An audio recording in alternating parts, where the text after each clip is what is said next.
দেহ থেকে আত্মা যখন বের হয়ে যাবে, অচিন পাখি, এই পাখি যখন এই দেহ থেকে বের হয়ে যাবে, আপনার আমার ঠিকানা 3.5 হাত মাটির ঘর।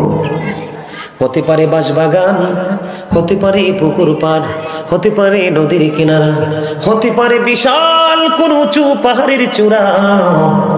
আপনার আমার স্থায়ী ঠিকানা হলো বন্ধু কবর। আমি বারবার আপনাদেরকে বলতে চেয়েছি, বন্ধু মন দিয়ে কথাগুলো শুনবেন। ও বন্ধু, আপনারা তো জানেন না পিছনের অবস্থাটা কি, কত ভয়ঙ্কর, কত ভয়ঙ্কর হবে আপনার আমার ভবিষ্যৎ, আপনার আমার ফিউচার। বন্ধু, কবরে যখন রাখা হবে, কবরে রাখার পরে আর ফিরে আসা যাবে না। বন্ধু, কবরে যাওয়ার পরে আল্লাহ রাব্বুল আলামিন বলেছেন, বান্দা প্রস্তুতি নিয়ে আসো। আল্লাহ রাব্বুল আলামিন বলেছেন, ইন্না বাতুশা রাব্বিকা লাশাদীদ। আল্লাহ বলেছেন, আল্লাহর বান্দাগুলোকে শক্ত করে ধরবে। ইন্নাল্লাহু সারিউল হিসাব। বান্দাকে শক্ত করে ধরার পরে বান্দার কাছ থেকে চুকিয়ে চুকিয়ে আল্লাহ রাব্বুল আলামিন হিসাব নেবে। আল্লাহ রাব্বুল আলামিন জানিয়ে দিয়েছে, বন্ধু এই পৃথিবীর বুকে যখন তোমার বিপদে পড়ো, তোমার জন্য সাহায্যকারী চলে আসে, বিভিন্ন ভাবে প্রক্রিয়া করে বিপদ থেকে মুক্তি পাওয়া যায়। যদি ভবিষ্যৎ তোমার অন্ধকার হয়ে যায়, ফিউচার যদি অন্ধকার হয়ে যায়, ওখানে বাঁচার কোনো রাস্তা নাই রে বন্ধু। আল্লাহ রাব্বুল আলামিন জানিয়ে দিয়েছেন, লা ইয়ামুতু, people will not die that day. সেদিন মানুষ মরতে পারবে না। আল্লাহ রাব্বুল আলামিন বলেছেন, ফিহা ওয়া লা ইয়াহইয়া, people will not be able to live that day. সেদিন মানুষ বাঁচতেও পারবে না। আল্লাহ রাব্বুল আলামিন বলে দিয়েছেন, ওমা হুমান হাবি গায়বিন, people will not be able to escape that day. সেদিন মানুষ এখান থেকে পালাইতেও পারবে না। এই জন্য আমি আজকে আপনাদেরকে বলি, দুহার দক্ষিণ ইকরাশি কবরস্থান কমিটির উদ্যোগে আজকের এই জান্নাতের বাগান, এই দক্ষিণ ইকরাশির আমার ভাই, আমার বাবার, আমার মা বোনদেরকে বলবো, হৃদয় খুলে শোনো।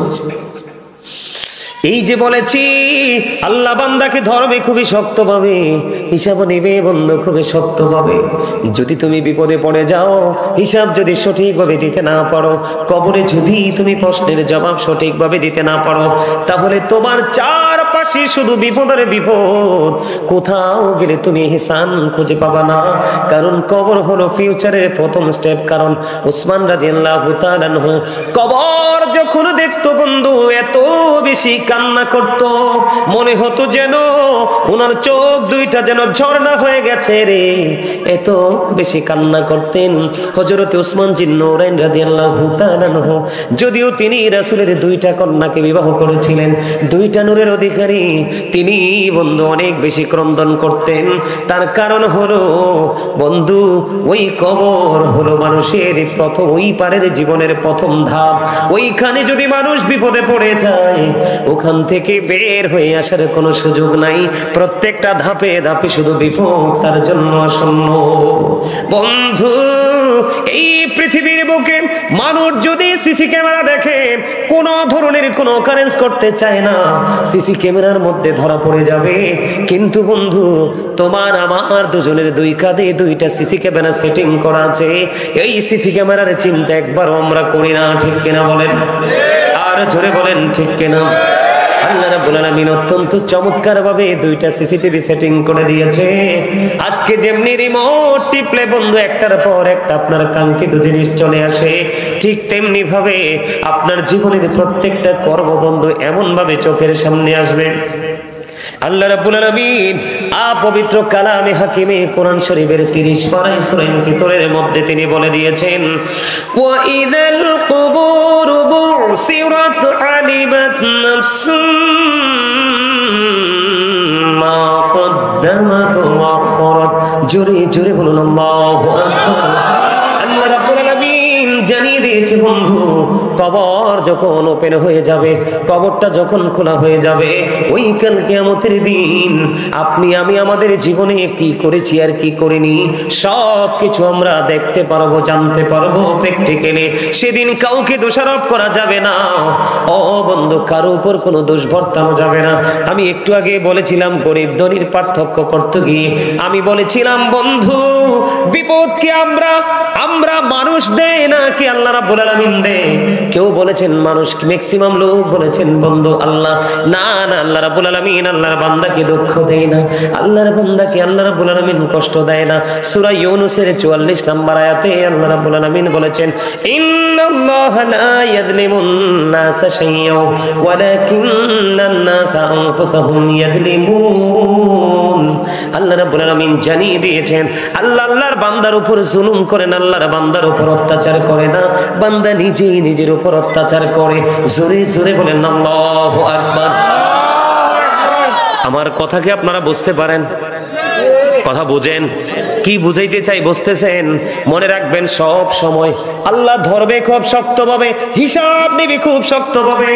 বাঁচতেও পারবা না, মরতেও পারবা না, পালাইতেও পারবা না। বন্ধু কি করবা এগুলো মনে রাখতে হবে। এই জন্য আমি আপনাদেরকে নিয়ে এইদিকে চলে এসেছি। আমার কাউকে দোষারোপ করা যাবে না, ও বন্ধু কাউকে দোষ দেয়া যাবে না, কারণ আল্লাহ রাব্বুল আলামিন এই যে সিসি ক্যামেরা সেটিং করে দিয়েছে এটার মধ্যে সব কিছু কাউন্টিং হচ্ছে, আপনি চাইলেও পিছলাইতে পারবেন না। এই জন্য আমি আপনাদের কাছে ক্লিয়ার করতেছি, কারো কাছে দোষ দেওয়া যাবে না, আল্লাহ দিয়েছে সেটাও বলা যাবে না।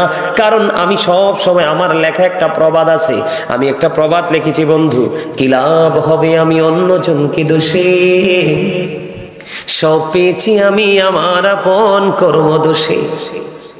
পৃথিবীর কোন মানুষকে দোষারোপ করা যাবে না, দোষ দিয়ে বন্ধু পার পাওয়া যাবে না। আল্লাহ রাব্বুল আলামিন বলেছেন আমি আমার বান্দার উপর অত্যাচার করি না, বান্দা নিজেই নিজের উপর অত্যাচার করে জুলুম করে। এখন জুলুম যারা বন্ধ করে তাদের অবস্থা কি, জালেম যারা তাদের অবস্থা কি? আল্লাহ রাব্বুল আলামিন বলেছেন আল্লাহু লা ইউহিব্বুজ জালিমিন। আল্লাহ রাব্বুল আলামিন বলে দিয়েছেন আল্লাহ রাব্বুল আলামিন অত্যাচারীকে পছন্দ করে না। এবার আল্লাহ বলেছেন ওমারিজ জালিমিন মিন আনসার, জালেমরা যখন বিপদে পড়বে, তাদের যখন প্রতিকূলতা চারপাশে ঘিরে ফেলবে, আল্লাহ রাব্বুল আলামিন বলে দিয়েছে বন্ধু আল্লাহ রাব্বুল আলামিন জালিমদের জন্য কোনো সাহায্যকারীও রাখে না। এখন কি জুলুম করবেন নাকি নিজের উপর নিজে ইহসান করবেন? কথা বলেন না কেন? শুধু বন্ধু আমি বলতে চেয়েছি বিপদে পড়লে শুধু বাঁচতে পারবেন না, মরতে পারবেন না, পালাতে পারবেন না এমনই এখানেই ক্ষান্ত নয়, এখানে আরো বিপদ আছে রে। এই পৃথিবীর বুকে মানুষ যখন বন্ধু পেরেশান হয়ে যায়, ক্লান্ত হয়ে যায়, পানির তৃষ্ণা লাগে, গরম পানি দিলে দেখবেন মানুষ পছন্দ করে না, কয় ফ্রিজ থেকে পানি মেশিন করে দাও। ও বন্ধু নিজের ঘরে না থাকলে অন্যের ঘর থেকে এনে দিতে হয়। ফ্রিজের পানি খাইলে বন্ধু ঠান্ডা লাগে, এখানে কিন্তু আপনার মন মতো সবকিছু করতে পারবেন, ওই জায়গায় আপনি আপনার মন মতো কিছু করতে পারবেন না। হাদিস শরীফের মধ্যে এসেছে বন্ধু জাহান্নামী যারা পাপী, যারা বিপদে পড়ে যাবে, আল্লাহ যাদেরকে অ্যারেস্ট করে ফেলবে তাদের এমন অবস্থা হবে পানির তৃষ্ণা লাগতে দেরি রে, ওগো বন্ধু পানি চাইতে দেরি।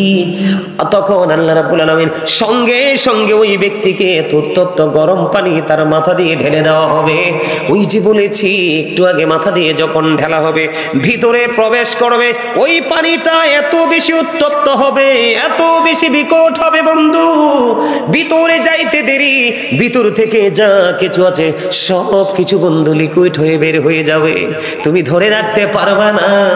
ওই যে বলেছি তুমি বাঁচতেও পারবা না, মরতেও পারবা না, তুমি সেখান থেকে বের হতে পারবা না। হুজুর কি করব, কি করব?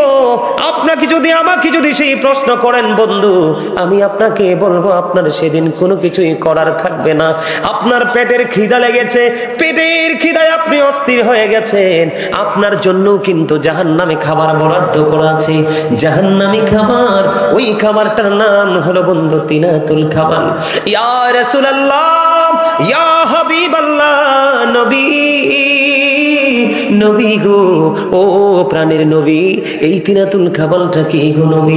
আমার নবী জানিয়ে দিয়েছেন বন্ধু, এই তিনাতুল খাবারটা হলো আরেকটা জাহান্নামীর নিংড়ানো রক্তপুষ। জোরে জোরে বলেন না নাউজুবিল্লাহ।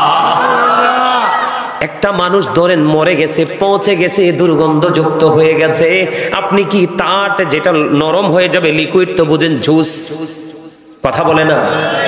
আমরা পায়েস খাই না, পায়েস, জুস, এইরকম বন্ধু পানীয় জাতীয় এইরকম লিকুইড জিনিসের মতো লিকুইড হয়ে যাবে। ওই লিকুইড তাকে খাইতে দেওয়া হবে। ওই যে বলেছি, বাঁচতেও পারবা না, মরতেও পারবা না, পালাইতেও বন্ধু পারবা না। আমি এবার আপনাদেরকে বলে দিতে চাই বন্ধু, হযরত আবু হুরায়রা রাদিয়াল্লাহু তাআলা থেকে হাদিস খানা বর্ণিত, তিনি জানিয়ে দিয়েছেন আগুন, জাহান্নামের আগুনের খবর আমরা সবাই শুনেছি, কিন্তু আগুনের পাওয়ার কেমন হবে, বিকটতা কেমন হবে আমরা জানি না। ও বন্ধু, আমার রাসূল জানিয়ে দিয়েছেন জাহান্নামের আগুনটাকে 1000 বছর জ্বালানো হলো, আগুনের রং হলো বন্ধু লাল। আরো 1000 বছর আগুনটাকে তাপ দেওয়া হলো, জ্বালানো হলো, আগুনটার রং হয়ে গেছে বন্ধু সাদা। এখানেও থামলো না, আরো 1000 বছর বন্ধু তাপ দেওয়া হয়েছে, আগুনটার রং হয়ে গেছে কালোরি। একে একে 3000 বছর উত্তপ্ত করে জাহান্নামী পাপীদের জন্য আগুনটা বরাদ্দ করে রেখেছে। ওই আগুনে জ্বলে যাবে, পুড়ে যাবে, ছাই হয়ে যাবে রে।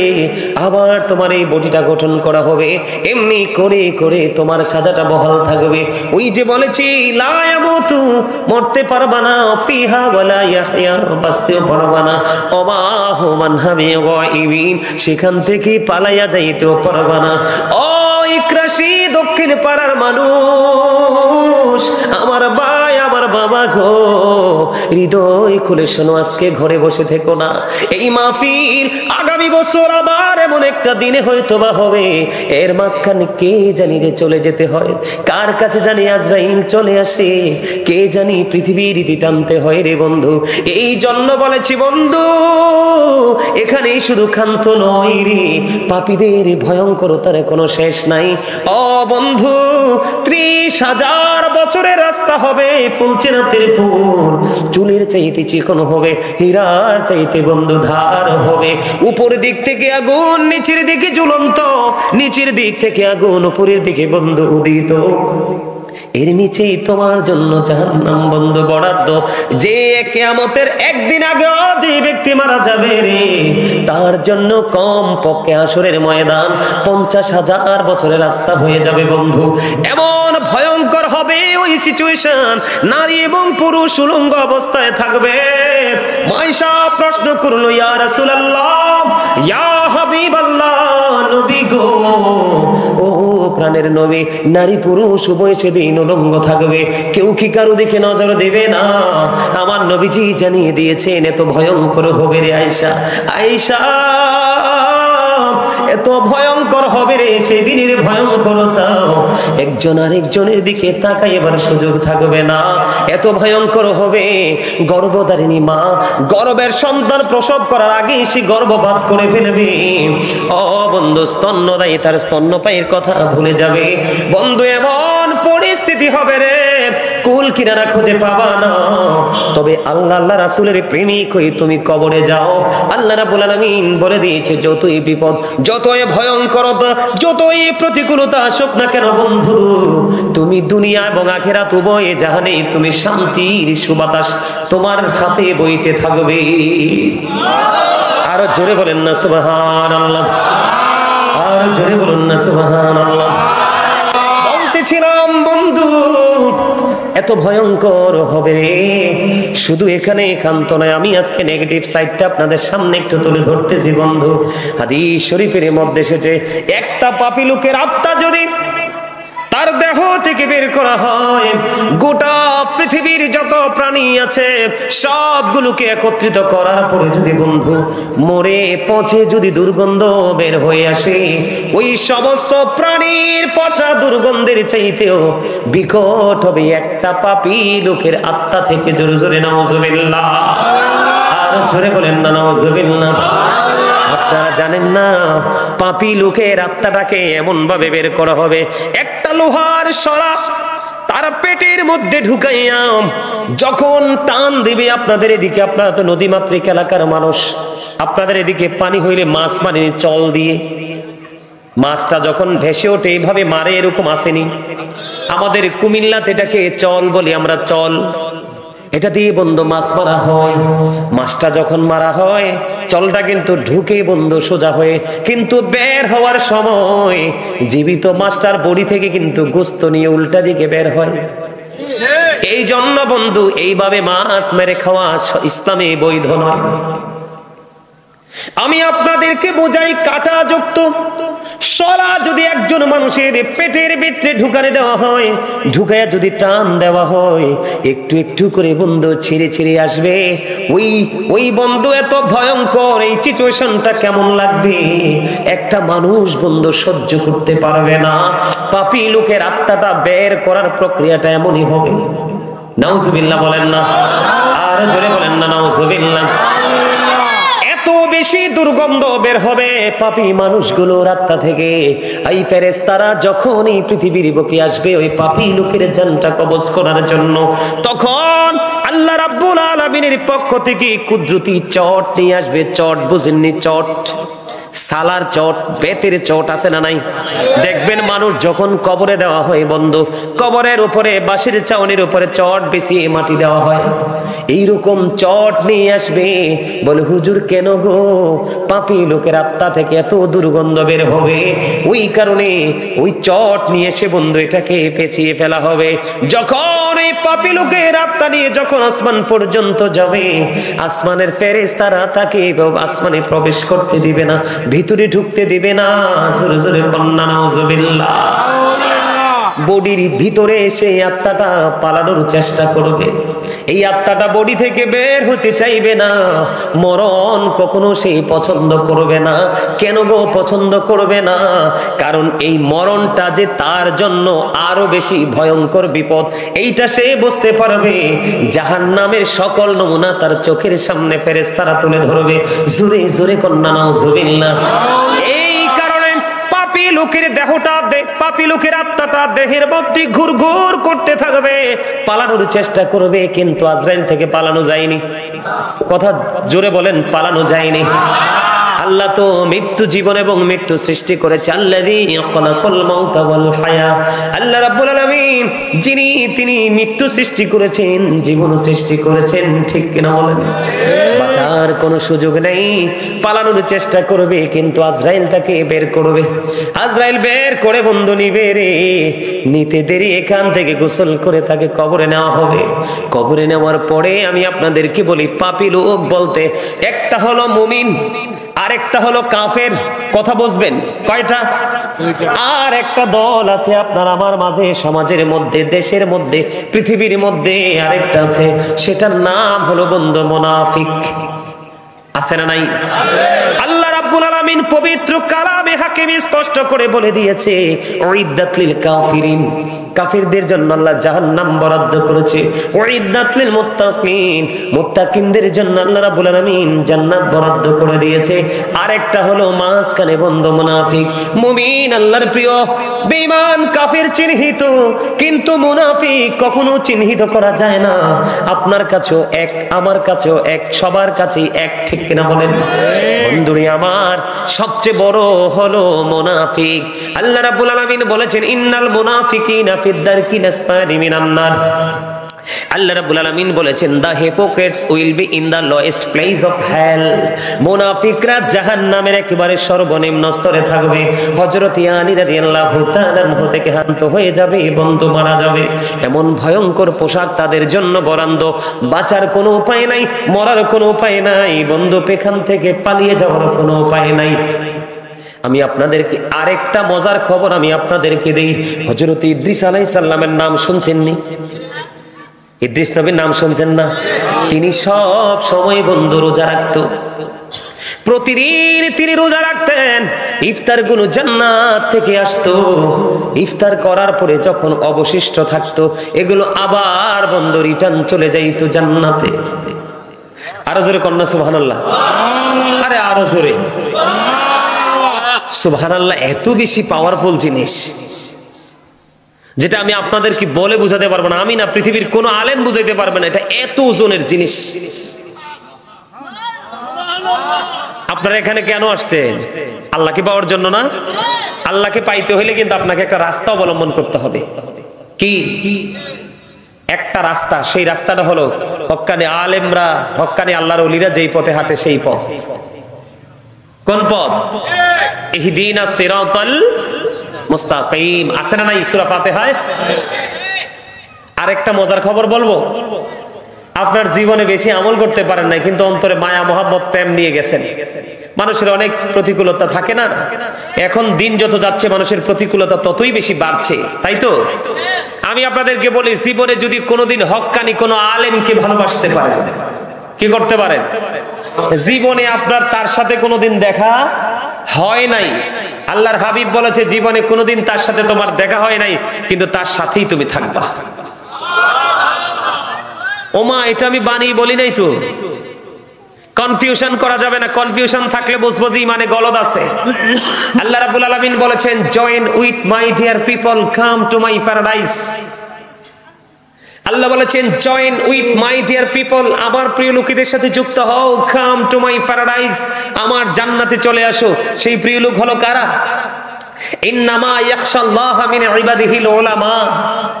সেই প্রিয় লোক হলো হক্কানি আলেম এবং হক্কানি আল্লাহর ওলিরা। কারণ পৃথিবীর বুকে যত মানুষ আছে সত্যিকারের আল্লাহকে যদি কেউ ভয় করে, তারা হলো হক্কানি আলেম এবং হক্কানি আল্লাহর বন্ধু ওলিরা। এই জন্য আল্লাহ রাব্বুল আলামিন সাধারণ মানুষ যারা, আমজনতা যারা, তাদেরকে বলেছেন, join with my dear people, আমার প্রিয় লোকেদের সাথে যুক্ত হও, কাম টু মাই প্যারাডাইস, আমার জান্নাতে চলে আসো। জোরে জোরে বলেন না সুবহানাল্লাহ। ফাদখুলি ফি ইবাদি ওয়াদখুলি জান্নাতি। আসেনি? শুনছেন নি আয়াত? তাহলে অস্বীকার করার সুযোগ আছে? তাহলে আলেমদের কি ভালোবাসলে লাভ না লস?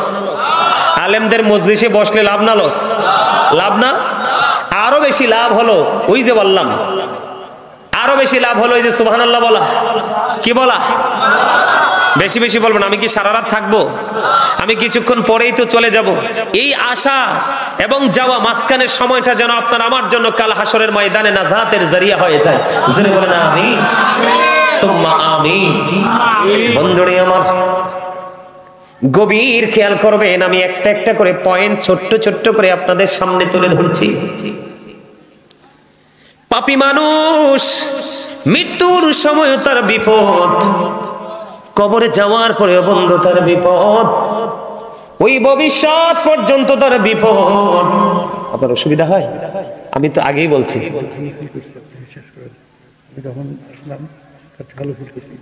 আমি জিকির করছি, আপনি যখন হাত কাঁপতেছে, আমি এখানে বসে বসে আল্লাহকে বলছি, আল্লাহ এই মানুষটাকে একটু সুস্থ করে দাও, যেন বসে বসে একটা আলোচনা শুনতে পারে।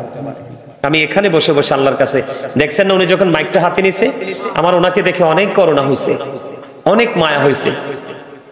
যে একটা মানে দেখতেও নাকি কি অসুস্থ মনে হয়, অসুস্থ হয় না, কিন্তু ওনার প্রাথমিক যে সিচুয়েশনটা দেখছিলেন তো কেমন, এখন একটু রিল্যাক্স না? আপনার কাছে ভালো লাগে? বসবেন? আলহামদুলিল্লাহ, আলহামদুলিল্লাহ। আপনারা সবাই বলেন আল্লাহ যেন ওনাকে পুরো ওয়াজটা শুনে যাওয়ার তৌফিক দেয়। আমি জিকির করছি আর মন থেকে আল্লাহর কাছে একটু ছোট্ট একখানা দরখাস্ত লিখে দিয়েছি, মালিক এত দূর থেকে আসছি, ভালোবেসে এসছি কাছে, একটু আলোচনা শুনতে সুযোগ দাও। আমি কিন্তু মানে অপেক্ষা করছিলাম যে উনি কি বলে। উনি কিন্তু ওনার নিজের যে অনুভূতিটা প্রকাশ করে ফেলেছে। সুবহানাল্লাহ বলেন। আরে জোরে। ওমাকারু ওমাকারাল্লাহু আল্লাহু খায়রুল মাকিরিন। শ্রেষ্ঠ কৌশলের মালিক কে? আল্লাহ। আল্লাহ যখন বলে কুন ফায়াকুন, সঙ্গে সঙ্গে হয়ে যায়। সুবহানাল্লাহ বলেন। আরে জোরে, আরে জোরে, আর মোহাব্বতে। মেঘনার যমুনার তীরে কত ঢেউ চলে যায়, আসে না তো ফিরে। বলেন পদ্মা মেঘনা যমুনার তীরে কত ঢেউ চলে যায়, আসে না তো ফিরে। আমিও চলে যাব এমনি করে, আসবো না কভু ফিরে। বলেন পদ্মা মেঘনা যমুনার তীরে কত ঢেউ চলে যায়, আসে না তো ফিরে। আপনারা তো পদ্মা নদীর তীরেই তো আছেন, বেশি দূরে না তো, আসে না, যেটা চলে যায় সেটা কি আর আসে? ঠিক আপনার আমার জীবনের পানির ঢেউয়ের মতো, একবার চলে গেলে আর ফিরে আসবো? যা বাজার করার ওই ঢেউ আসার আগেই করে ফেলতে হবে। আসলে পরে আপনার সেই বাজার করার কোনো সুযোগ আছে? যখন তোমার কেউ ছিল না তখন ছিলাম আমি, এখন তোমার সব হয়েছে, পর হয়েছি আমি। যখন তোমার কেউ রবে না, রব শুধু আমি। আমার কাছে আসতে হবে, মনে রেখো তুমি। তোরা চাসনি কিছু, তোরা চাসনি কিছু কারো কাছে খোদার মদদ ছাড়া। অন্যের উপর ভরসা ছেড়ে নিজের পায়ে দাঁড়া। বুঝেন নাই কিছু? বুঝেন নাই?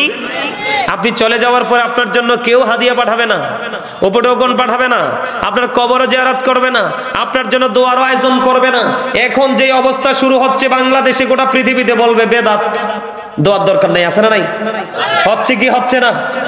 অথচ নবীজি জিয়ারত করেছে। এখন আমরা মৌলবীরা বলি জিয়ারত কি বেদাত। কথা বলেন না কেন?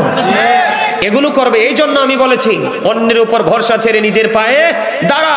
আপনি কারো উপর ডিপেন্ড হওয়ার দরকার নাই। আপনি নিজের আমল নিজে করে কবরে যান, কারো দরকার হবে না। তার কারণ আল্লাহ রাব্বুল আলামিন এটা নিশ্চিত করেছে।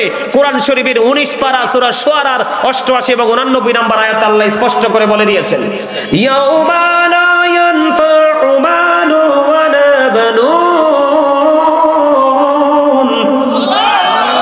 ইল্লা মান আতাল্লাহু বিকলবিন সালিম।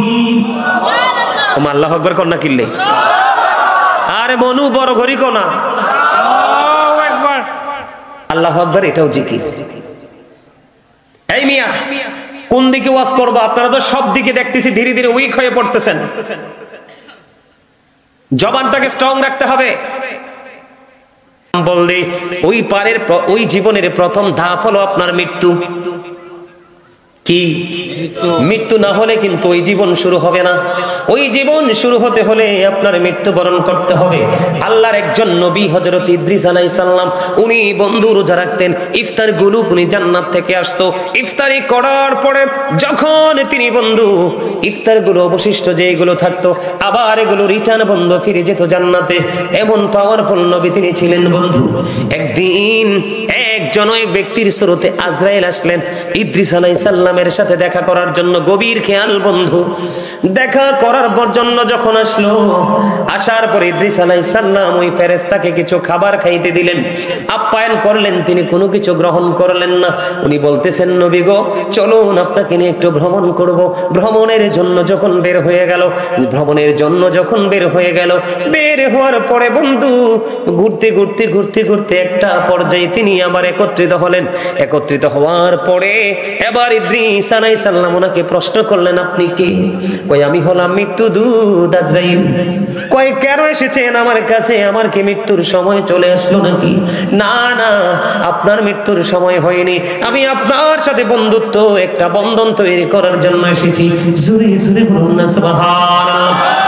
একটা বন্ধন তৈরি করার জন্য এসেছি। এবার ইদ্রিস আলাইহিস সালাম তিনি বললেন, আমার সাথে বন্ধন করতে হলে আপনাকে 3টা শর্ত মানতে হবে। কয়টা শর্ত? প্রথম হলো আমাকে একবার মরণ দিতে হবে। ইদ্রিস আলাইহিস সালাম বললেন, আপনার তো মৃত্যুর সময় হয়নি, কই অনুমতি নিয়ে আসেন। মৃত্যুবরণ করার পরে আমাকে আবার পুনরায় জিন্দা করতে হবে। আল্লাহ রাব্বুল আলামিনের কাছে বন্ধু অনুমতি চাইলেন। আল্লাহ রাব্বুল আলামিন অনুমতি দিয়ে দিলেন। এর পরের শর্ত হলো আপনি একবার আমাকে জান্নাত দেখাইতে হবে। আরেকটা শর্ত হলো আমাকে একবার জাহান্নাম দেখাইতে হবে। নবী গো আপনি কেন একবার জান্নাত দেখতে চান? এবার আল্লাহ রাব্বুল আলামিনের কাছে ইদ্রিস আলাইহিস সালাম দরখাস্ত করে দিলেন। আল্লাহ রাব্বুল আলামিন কবুল করে নিলেন, মঞ্জুর করে নিলেন। আল্লাহর নবী ইদ্রিস আলাইহিস সালামকে আজরাইল আলাইহিস সালাম বললেন, ও আল্লাহর নবী গো আপনার মৃত্যুর কথা বলেছে, এই অনুমতি নিয়ে আসলাম। জীবিত করার কথা বলেছে, এই অনুমতি নিয়ে আসলাম। জান্নাত দেখার অনুমতি চাইলেন, নিয়ে আসলাম। কিন্তু নবী আপনি আমাকে একটা কথা দেন, আপনি জান্নাতটা দেখার পরে ফিরে আসবেননি। জোরে বলেন না সুবহানাল্লাহ, আরো জোরে বলেন না সুবহানাল্লাহ।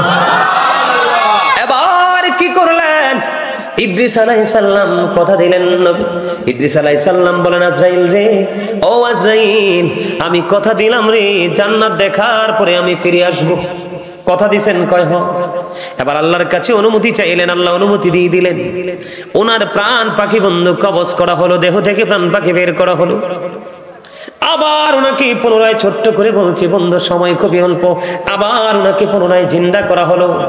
জিন্দা করার পরে এবার ওনাকে প্রশ্ন করা হলো, নবী গো, আপনি তো মৃত্যুবরণ করেছেন, আবার আপনি পুনরায় জীবিত হয়েছেন, আপনি আমাকে বলে দেন আপনি মৃত্যুটাকে কেমন পেয়েছেন?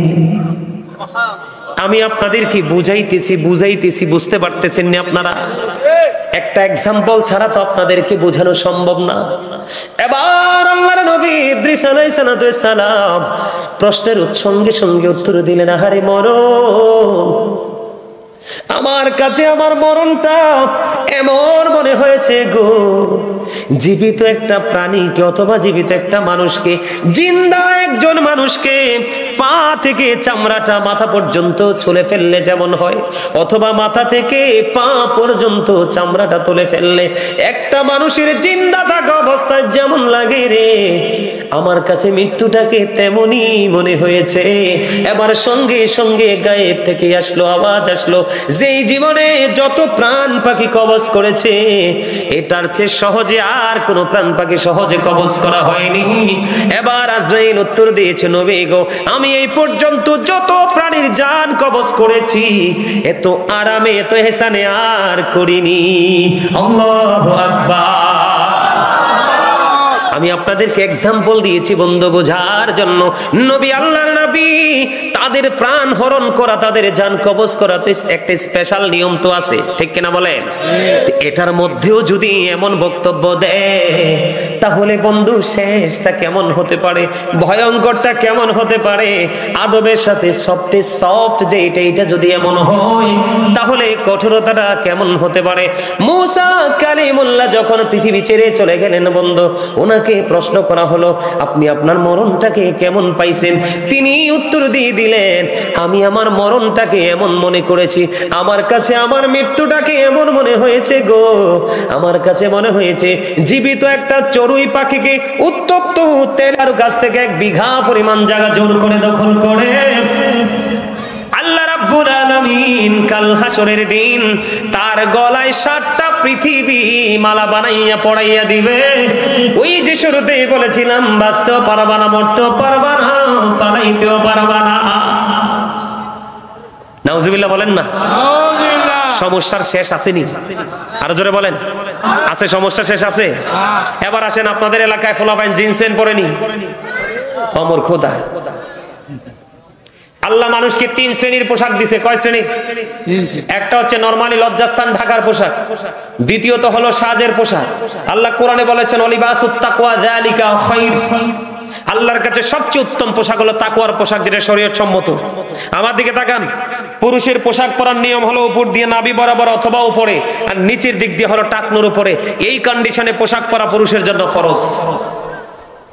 আর এই কন্ডিশনে যদি পোশাক না পরেন তাহলে কি হয়ে যাবে? নামাজ রোজা কবুল, নামাজ কবুল হবে না। সম্মানিত উপস্থিতি, এমনি করে করে আমাদের মধ্যে সমস্যার কোনো শেষ নাই। সবগুলো সমস্যার অবসান করতে হবে আলেম ওলামাদের সাথে আমাদেরকে সম্পর্ক রেখে। কথা কি বুঝতে পারছেন? 5 ওয়াক্ত নামাজ পড়বেন, মা বাবার সাথে ভালো আচরণ করবেন, হালাল পথে রোজগার করবেন, সামাজিক বন্ধনে আবদ্ধ হবেন। বিশেষ করে সর্বশেষ যে বক্তব্য, সম্মানিত উপস্থিতি, আল্লাহ রাসূল আমাদেরকে, সন্তান তো এখনকার বেশিরভাগই অমানুষ, কথা কয় না? এখনকার যুগের ছেলেমেয়েরা ম্যাক্সিমামই কি অমানুষ না? ঠিক না বে ঠিক? এই অমানুষ হওয়ার কারণ দায়ী আমরা। কেডা? কথা বলেন না কারা? বাবা মা যারা, অভিভাবক যারা, তারা। বাবা মার দায়িত্ব হলো every parent should take care their children very carefully. প্রত্যেকটা পিতামাতার উচিত সন্তানের দায়িত্ব যত্ন সহকারে পালন করা। আর আমরা সন্তান হিসাবে আমাদের উচিত, we should Obi our parents, আমাদের প্রত্যেকের উচিত পিতামাতাকে মান্য করা। ঠিক না ঠিক? প্যারাডাইস কইতাম, paradise of the child under the feet of the mother, মায়ের পায়ের নিচেই সন্তানের জান্নাত। কথা বলেন। এখন সন্তান তো হুট করেই জান্নাত চিনবে না, সন্তানকে চিনাইতে হবে, ট্রেনিং দিতে হবে। সে ট্রেনিংটা হলো রাসূল বলেছেন আদিবু আওলাদাকুম আলা সালাতি খিসালিন হুব্বি নাবিকুম ওয়া হুব্বি আহলি বাইতিহি ওয়া আলা কিরাতিল কুরআন। রাসূল বলেছেন তোমরা তোমাদের সন্তানদেরকে তিনটি বিষয় শিক্ষা দাও। কয়টি? হুব্বি নাবিকুম, teach the love of the prophet, নবীর ভালোবাসা শিখাও। এই ভালোবাসা আমাদের ঈমান এবং ফরজ। কি হুজুর? এটা না থাকলে আপনি যতই ভালো কাজ করেন আপনার সফলতা দুনিয়াও নাই আখিরাতেও নাই। এরপরে বলেছেন ওহুব্বি আহলি বাইতিহি, টিচ ফ্যামিলি লাভ, নবীর পরিবারের ভালোবাসা শিখাও। এরপরে বলেছেন ওয়া আলা কিরাতিল কুরআন, কুরআন তেলাওয়াত শিখাও। এই তিনটা জিনিস সন্তানকে প্রাথমিকভাবে শিক্ষা দিয়ে দিবেন, সন্তান আর পথভ্রষ্ট হবে। এখন তো আমাদের দেশে কত নতুন নতুন বক্তব্য বের হচ্ছে। আজকে আসার সময় গাড়িতে দেখলাম একজন পীর সাহেব, নাম বলতে চাই না, মা খাদিজাকে নিয়ে এমন বিশ্রী মন্তব্য করেছে। আজকে আসার সময় যাত্রাবাড়ি বললাম না, জ্যামে পড়ে আছি, জ্যামের মধ্যে তখন হঠাৎ করে আপনার অনেক সময় জ্যামে মোবাইলটা ওপেন করে দেখলাম সামনে ভিডিওটা চলে আসলো, মা খাদিজাকে বুড়ি বলেছে। এত আসতে বললেন নাউজুবিল্লাহ। মা খাদিজাকে চিনে? মা খাদিজা সম্পর্কে কিছু জানে? আবার বলে আগে 2 বার বিবাহিত ছিল। নাউজুবিল্লাহ বলবেন না? বিবাহ আমি তো খুব ভদ্র ভাষায় বলেছি, আরো ভদ্র ভাষায় তাদের সম্পর্কে কথা বলা উচিত, ঠিক কিনা বলেন? মা আয়েশা নাকি মা খাদিজাকে বুড়ি বলে সম্বোধন করেছেন। নাউজুবিল্লাহ বলেন না? মা খাদিজার পাওয়ার কত জানেন? জানেন না? একটু বলবো, একটু বলি, আমাদের ঈমান যেন নষ্ট কেউ করতে না পারে। রাসূল এবং রাসূলের পরিবার সাহাবায়ে কেরাম সম্পর্কে সচেতন হতে হবে। হযরত আলী রাদিয়াল্লাহু তাআলা থেকে হাদিস বর্ণিত, রাসূল বলেছেন ক্বালা মান সাব্বা নাবিয়্যা ফাকতুলহু ওয়া মান সাব্বা সাহাবী ফাদরিবুহু। আমার নবীকে যারা গালি দিবে, নবীর ইজ্জতের চাদর ধরে টান দিবে, অপমান করবে, রাসূল বলেছেন তোমরা যদি আমার সত্যিকারের উম্মত হও তাকে হত্যা করে ফেলো। কথা বুঝেন নাই? হযরত ওমর তো তার বাবাকে হত্যা করে ফেলছে। একদিন একজন মুনাফিক মার্কা মুসলমান একজন বেদুইনের বিচার হয়েছিল, বিচারটা বেদিনের পক্ষে গেছে কেন, এই জন্য নবীর বিচারটা রায়টা মানে নাই, ওমরের কাছে গিয়েছিল, ওমর সাথে সাথে তাকে কতল করে দিয়েছে। কথা কি বুঝেন আমার? ওমান সাব্বা সাহাবী ফাদরিবুহু, সাহাবায়ে কেরাম সম্পর্কে যারা বাজে মন্তব্য করবে, গালি দিবে, তোমরা তাদেরকে বাইন্দা পিটাও। এটা হাদিস শরীফের কথা। আপনারা আমাকে ভালোবাসতে পারেন বা নাও বাসতে পারেন, এটা আপনাদের ব্যক্তিগত ইখতিয়ার। আমি আপনাদেরকে বলি বন্ধুরে আমার, মা খাদিজাকে নিয়ে তোমরা কুরুচিপূর্ণ মন্তব্য করো, নিজেদেরকে বড় বড় আলেম মনে করো। বন্ধু, তোমরা এখনো পর্যন্ত নবী এবং নবীর পরিবার চিনতে পারলা না, আমি তোমাদেরকে আলেম বলতে পারবো না। আপনার টাকা ছাড়া মসজিদ হবে? মা খাদিজা দুইটা বিবাহ মোবারক হয়েছিল। ওই বিবাহের পরে স্বামীর ঘরে যেই দৌলত পেয়েছিলেন, ওই দৌলত সবগুলো আমার নবীর কদমে দ্বীনের জন্য ব্যয় করে দিয়েছেন। উনি হলেন সেই খাদিজা। মা খাদিজাকে যখন কবরে রাখা হলো, কবরে রাখার পরে বন্ধু, মা খাদিজাকে কবরে রাখার পরে বন্ধু বারবার ওনার পবিত্র চেহারাটা কাবার দিকে কিবলামুখী করা হয়, কিন্তু চেহারাটা অটোই বন্ধু সোজাসুজি হয়ে যায়। নবীজি চিন্তায় পড়তেছে, ব্যাপার কি গো, ব্যাপার কি? আমার আল্লাহ ডেকে ডেকে বলে, হাবিব আমি চাই না গো আমার খাদিজার চেহারা আরশের দিকে যেন থাকে, অন্য কোন দিকে থাকুক, এটা আমি আল্লাহ চাই না। সেই মা খাদিজাকে নিয়ে যেমনি কথা বলা যায়, যিনি মুমিনের মা, ঠিক কিনা বলেন? বন্ধুরে আমার, শুধু এখানে একান্ত নয়, মা খাদিজাতুল কুবরা রাদিয়াল্লাহু তাআলা আনহা আমার নবীজির জন্য খাবার নিয়ে আসতেছে। এই দিক দিয়ে আল্লাহর পক্ষ থেকে জিবরাইল আমার নবীর কাছে আসতেছে। বন্ধুরে আমার, জিবরাইল এসে আমার নবীর কাছে আসতে দেরি রে, আয়েশা বলতেছে, নবী গো আপনার কাছে খাদিজা আসতেছে। খাদিজা যখন আপনার কাছে আসবে গো নবী, আপনি আল্লাহ খাদিজাকে সালাম দিয়েছে খাদিজার পক্ষ থেকে, এবং আমি জিবরাইলের পক্ষ থেকে খাদিজাকে সালামটা পৌঁছে দিয়ে।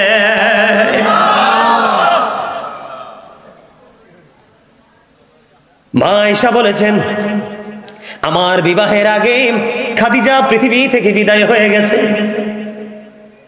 তারপরেও আমার এত বেশি হিংসা হতো। এটা পজিটিভ হিংসা, নেগেটিভ না। কেমন হিংসা? আমার নবীজির জীবন থেকে খাদিজা চলে গেল।